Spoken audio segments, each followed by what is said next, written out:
Léon Mamboléo, qui sera secondé par Bakongo Ilanga et Victorine Louessé. Ils ont été installés au cours de la même cérémonie, le temps de procéder à la remise et reprise et de prendre officiellement leurs fonctions. Rappelons qu'avant leur installation, l'ancien bureau du Sénat avait démissionné de ses fonctions, à l'exception du premier vice-président, Sami Badibanga. Ce dernier va-t-il échapper à cette vague des pétitions en vogue au Parlement? C'est la question que l'on se pose, car d'après nos sources, mardi 9 février 2021, la sénatrice Victorine Louessé Bakwamoyo a personnellement adressé une correspondance dans laquelle elle lui informe du dépôt d'une pétition visant à le destituer de sa fonction. S'appuyant sur les articles 27 de la Constitution, dans son alinéa 5 et 28, alinéa 2 à 5 du règlement intérieur de la Chambre des sages, les délégués pétitionnaires motivent cette démarche par le fait de demander la déchéance de Sami Badibanga par l'Assemblée plénière de ses fonctions de premier vice-président du Sénat. Cette question sera-t-elle traitée à la session de mars? Wait and see. La plénière de ce vendredi, tant attendue pour l'examen des pétitions contre les membres du bureau du Sénat, n'aura été que de très courte durée. Les 6 membres du bureau ont préféré rendre le tablier avant l'examen des pétitions contre eux. Il s'agit du questeur adjoint, du questeur, du rapporteur, du deuxième vice-président et du président du bureau. Leurs correspondances ont été lues devant la plénière par le rapporteur du bureau d'âge, la sénatrice Victorine Louessé. Si les autres lettres ont été brèves, celle du désormais ancien président du Sénat, le sénateur Alexis Tambwe Mwamba, a répondu point par point à tous les griefs dont on l'a accusé par les pétitionnaires avant de conclure que la procédure était irrégulière. Tout compte fait, la confiance étant brisée entre lui et les sénateurs, il a démissionné. Quant à la pétition contre le premier vice-président Sami Badibanga Ntita, elle a tout simplement été rejetée par la plénière pour manque d'intérêt des pétitionnaires qui se sont absentés au moment de présenter à la plénière l'économie des griefs contre le premier vice-président.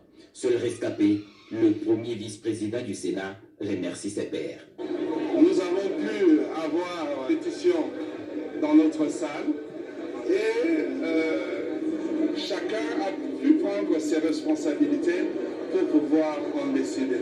Et aujourd'hui que cela est fait, c'est le plus grand bien pour l'état de droit que nous sommes en train de faire évoluer dans ce pays. Le président du bureau d'âge s'étant rendu à l'évidence que les points inscrits à l'ordre du jour se sont vidés de fait, Léon Mamboléo a suspendu la plénière pour la renvoyer à plus tard, sans beaucoup de détails. Sinon, afin d'étoffer les bureaux et répartir de nouveaux pieds.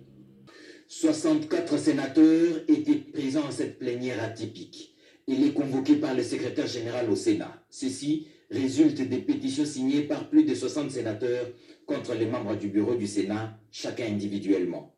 Conformément à l'article 28 alinéa 5 du règlement intérieur du Sénat, le doyen d'âge dirige le bureau de circonstances comme en tout début de législature.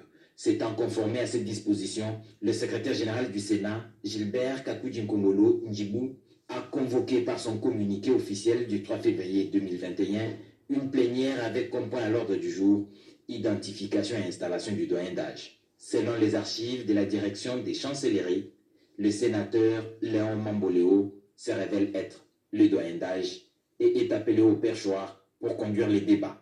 À son initiative, il obtient de la plénière à l'unanimité que de Benjamin l'assiste. Les sénateurs Igen Bakonga et Victorine Louessé Bakwamoyo l'ont rejoint.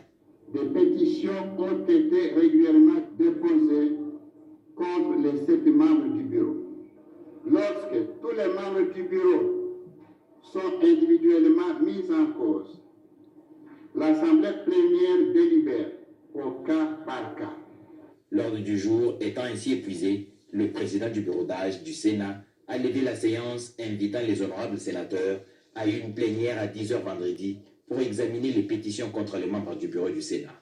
N'ayant pas attendu l'examen des pétitions contre eux signées par les sénateurs, le rapporteur adjoint du bureau du Sénat, Kamita Marie-José Sonia, a rendu le tablier. La correspondance relative a été adressée au président du bureau d'âge, jeudi 4 février 2021.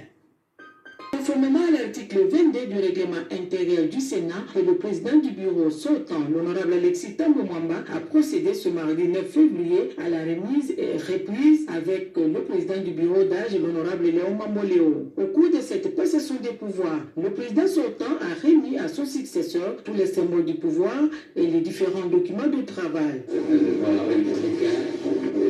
républicains sont sacrés. D'abord, de nos attributs et les charges que l'exercice des ministres acceptés et dans la sincérité. Et ça, pour la discipline. Je vous répète, toutes les annexes ainsi que le sceau et toutes ces annexes sont à votre disposition. Bonne chance, président.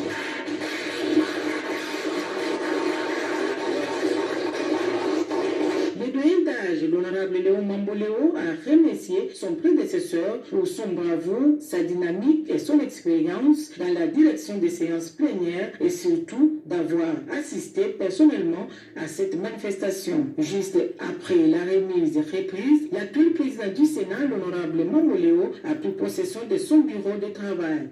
Cette cérémonie s'est déroulée en présence des membres du bureau sortant et des déshonorables sénateurs les moins âgés de Monsieur le secrétaire général du Sénat et conseiller, les coordonnateurs du bureau d'études du Sénat.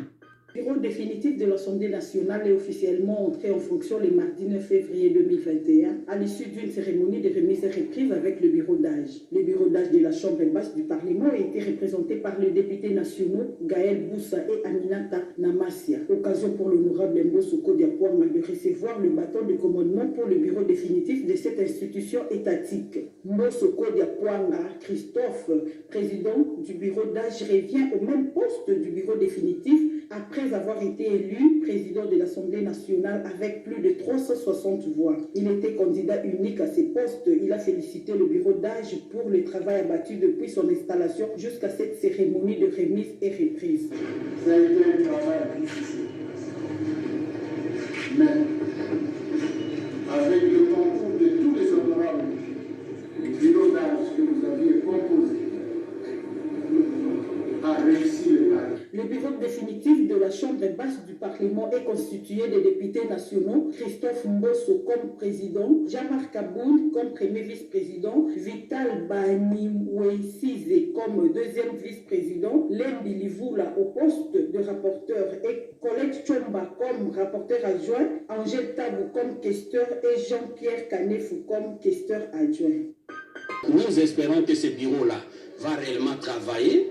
Et l'essentiel pour nous, c'est que nous puissions répondre aux besoins de la population. Et les besoins, ce sont d'abord des besoins sociaux. Les enfants doivent rentrer à l'école, il faut que tous les enseignants soient payés, nos routes doivent être refaites, nous devons avoir des hôpitaux, il faut que les gens vivent. Alors toute cette guerre politique, politicienne de positionnement ne nous avance pas. Ce pays a besoin que nous puissions revenir à ce consensus-là que nous avons eu après Sun City et qui a permis à ce que le pays qui était déjà éclaté puisse se refonder. Et alors la Constitution, c'est le symbole de ce consensus-là. Donc revenons au respect des lois, revenons au respect de la Constitution. Et c'est le souhait que moi, comme élu de Sud Kivu, de la circonscription de Chabunda, je donne. Et je demande en même temps à tous les Congolais de prendre conscience que ce n'est pas en foulant au pied les lois que nous irons loin. Nous ne pouvons avancer réellement que si nous considérons que ce qui nous met ensemble, c'est la Constitution, ce sont les lois de la République. C'est ça que je peux donner comme impression, en souhaitant la paix à tout le monde, en demandant à tout le monde aussi de faire attention aux mesures barrières, parce que le coronavirus existe. Et je salue les élus de ma circonscription de Chabunda. Je leur dis que Gato Kusiala, non avoué pour Bukiabunda, on va kumongeza message. On a un peu fait marche en arrière. On aurait voulu avoir plus de femmes. C'est quand même 7 places. On aurait voulu avoir ne serait-ce que 3 places à l'Assemblée nationale. Mais malheureusement, nous avons une place à la questure et nous sommes en train de nous battre si nous pouvons avoir aussi pour rapporteur adjoint une femme. Le combat, malheureusement, n'évolue pas. C'est vrai qu'au niveau des partis politiques, c'est là où se passe la guerre parce que les candidatures au niveau de l'Assemblée nationale, ça se passe par consensus au niveau des partis politiques. Et plusieurs femmes n'ont pas de parti politique, plusieurs femmes n'ont pas eu à aligner plusieurs candidats lors des élections passées, et ça va nous servir de leçon pour les échéances à venir. Personnellement, moi, j'aurais bien voulu que le président délègue le rapporteur pour animer la plénière, pour une question de bon sens. Mais c'est vrai que quand la loi est muette, c'est ça le problème. Quand la loi ne dit rien, alors là, on est obligé de faire avec les moyens de bord. Mais ce sont ces genres de choses qui nous donnent de la matière pour que prochainement, qu'on puisse inscrire dans le règlement intérieur que si jamais le président est candidat, alors en ce moment-là, il devrait se rétracter.